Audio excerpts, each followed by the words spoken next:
श्री स्वामी समर्थ. श्री गुरुदेव दत्त.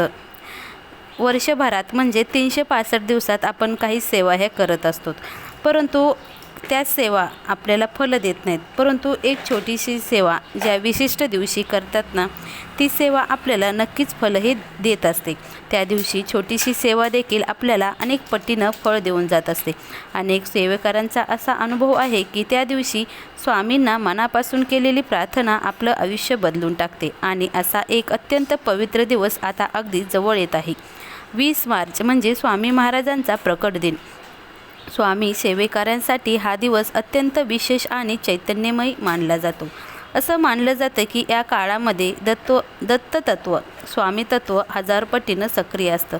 त्यामुळे या दिवसाच्या आसपास जर आपण श्रद्धेनं एखादी सेवा केली, जप केला किंवा पोथी वाचली तर त्यांचे फळ अत्यंत प्रभावी मिळते. म्हणून आपण आजच्या व्हिडिओमध्ये पाहणार आहोत की अशी कोणती स्वामींची सेवा आहे जी तुम्हाला नक्कीच फलदायी ठरणार आहे. बघा, घरातील स्त्रिया, पुरुष कोणीही सेवा ही करू शकतं. पण ही सेवा सुरू करण्यापूर्वी एक गोष्ट लक्षात ठेवा, ही सेवा केवळ नियम म्हणून करू नका, ती मनापासून श्रद्धेने करा. कारण स्वामी महाराजांना मोठ्या विधीपेक्षा भक्तांची खरी भावना अधिक प्रिय असते. तुम्ही पाहिलं असेल, स्वामी भक्त या दिवसामध्ये वेगवेगळ्या प्रकारच्या सेवा करत असतात. काही जण स्वामींच्या चरित्राचं सारामृताचं पारायण करतात, काही जण तारक मंत्राच्या जपाचं पारायण करतात, तर काही जण स्वामींचा फक्त नामस्मरणाचं सुद्धा इथं जप करत असतात. प्रत्येक भक्त आपल्या श्रद्धेनुसार आणि वेळेनुसार सेवाही निवडत असतो. परंतु अनेक अनुभवी साधक असतात की या काळामध्ये जर गुरुचरित्राचं पारायण केलं तर त्यांचं फळ नक्कीच फलदायी ठरतं, असे अनुभवसुद्धा त्यांचे आहेत. गुरुचरित्र हा केवळ एक धार्मिक ग्रंथ नाही, तर तो अनेक भक्तांसाठी आधार आणि संकटातून बाहेर काढणारा एक दिव्य ग्रंथ आहे.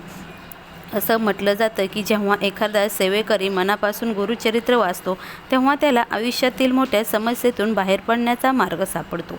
अनेक लोकांचा असा अनुभव आहे की गुरुचरित्र वाचनामुळे घरातील वातावरण बदलले, घरातील नकारात्मकता कमी झाली आणि त्या जागी प्रसन्न, चैतन्य आणि शांती निर्माण झाली.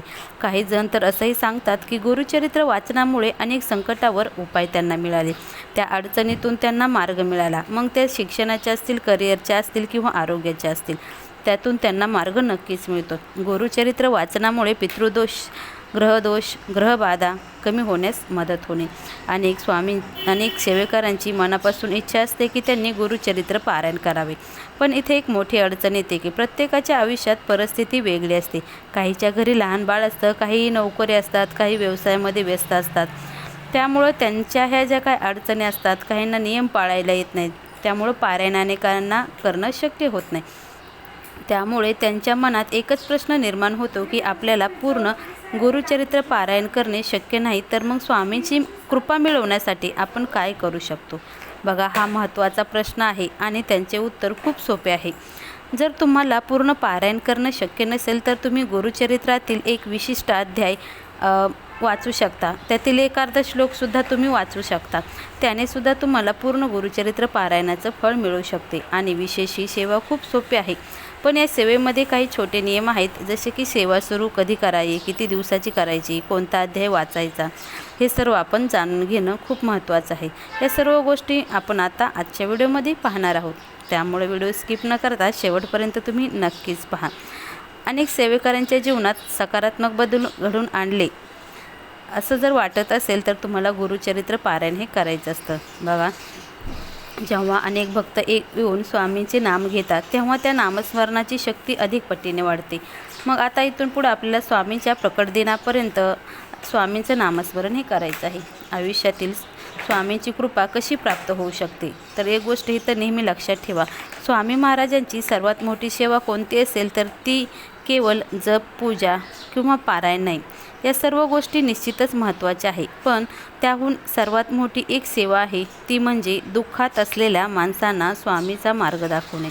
होय, एखादा माणूस जेव्हा संकटात असतो, आयुष्यात त्याला अडचणीने घेरलेले असतं, तेव्हा त्यांना मार्ग दिसत नाही. अशावेळी जर आपण त्यांना स्वामीची आठवण करून दिली त्यांना स्वामीच्या नामस्मरणाचा मार्ग दाखवला तर ही अत्यंत मोठी सेवा आहे. एखाद्या भक्ताने मनापासून स्वामी महाराजांच्या चरणी आपली वेदना ठेवली की पुढील आयुष्यात काळजी करायची गरज नाही. स्वामी स्वतः त्यांची काळजी घेतात, हे लक्षात ठेवा.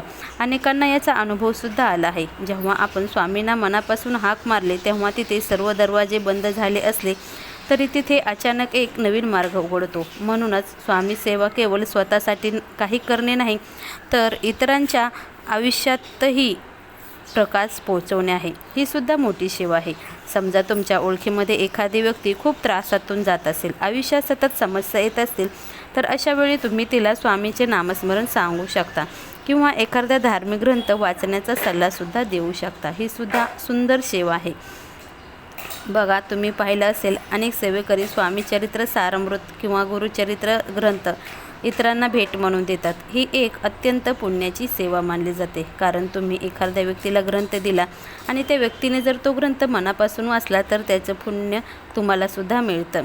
त्यामुळं त्याचा लाभ तुम्हाला होतो. तुम्ही दिलेल्या एका छोट्याशा ग्रंथामुळे एखाद्या व्यक्तीच्या आयुष्यात खूप मोठा बदल घडू शकतो.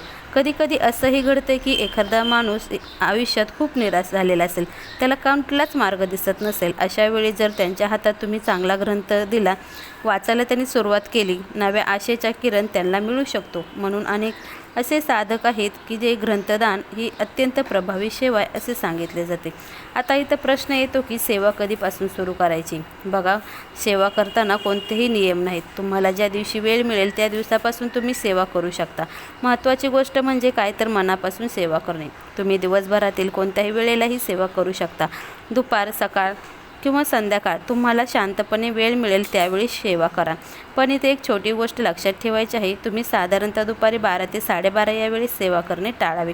असे सांगितले जाते की ही दत्त महाराजांच्या भिक्षेची वेळ आहे. त्यामुळे ही वेळ सोडून बाकी कोणत्याही वेळी तुम्ही सेवा करू शकता.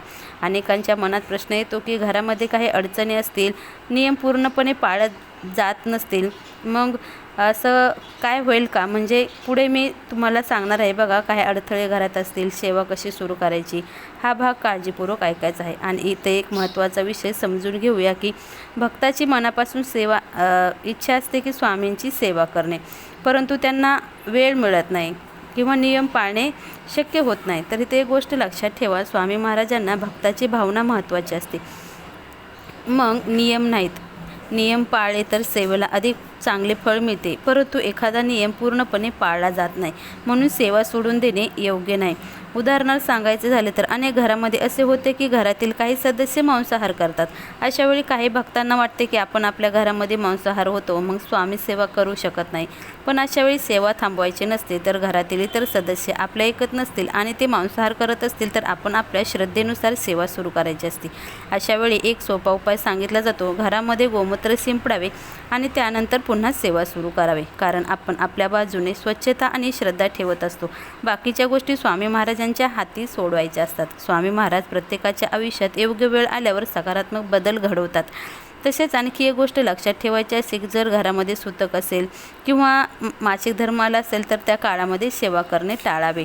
पुन्हा श्रद्धेने सेवा तुम्ही सुरू करू शकता. आपण सेवा सुरू करण्यापूर्वी एक अत्यंत सुंदर पद्धत जाणून घ्यावा.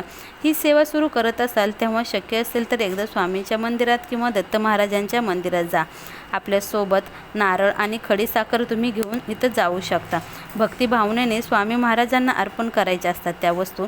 मंदिरात गेल्यानंतर पूर्णपणे सर्वप्रथम शांतपणे स्वामी महाराजांच्या समोर उभे राहा. नारळ आणि खडीसाखर स्वामींना अर्पण करा आणि मनातील गोष्ट त्यांना सांगा. यावेळी तुम्ही तुमचे नाव, गोत्र सांगू शकता आणि त्यांना मनापासून असे सांगायचे की स्वामी महाराज, मी तुमच्या चरणी श्रद्धेनं ही सेवा सुरू करत आहे. मी अमुक विषयासाठी ही सेवा करत आहे.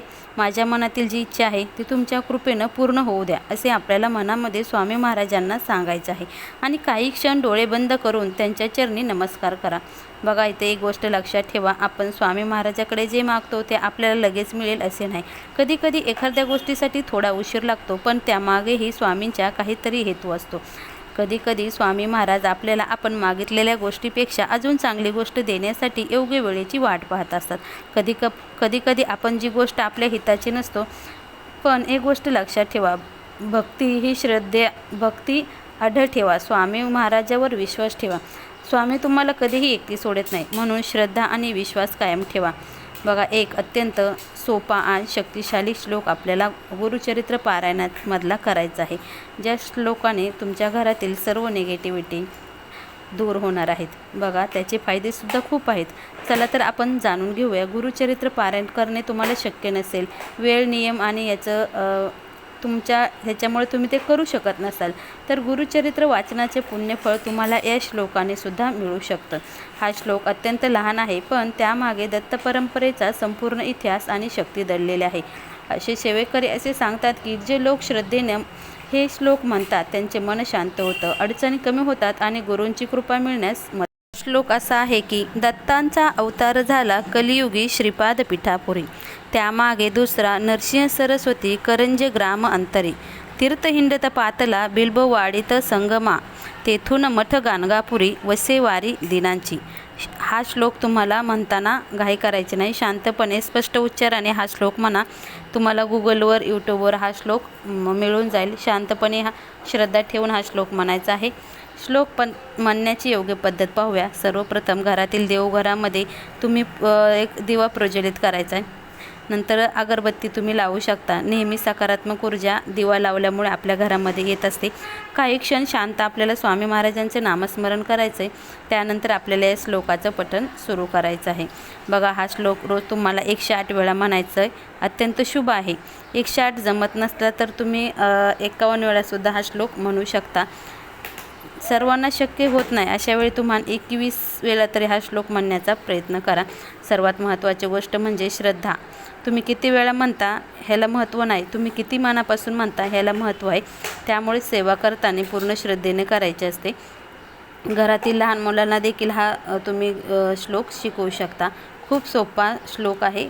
तुम्ही नक्कीच यूट्यूबला लावून बघा. प्रकारे आपल्याला या श्लोकाचे पठण करायचं आहे. तुम्ही स्वामी प्रकट दिनापर्यंत या श्लोकाचं पठण करा किंवा नंतरसुद्धा चालू करू शकता. ही खूप सोपी आणि अत्यंत प्रभावी सेवा आहे. श्री स्वामी समर्थ. श्री गुरुदेव दत्त.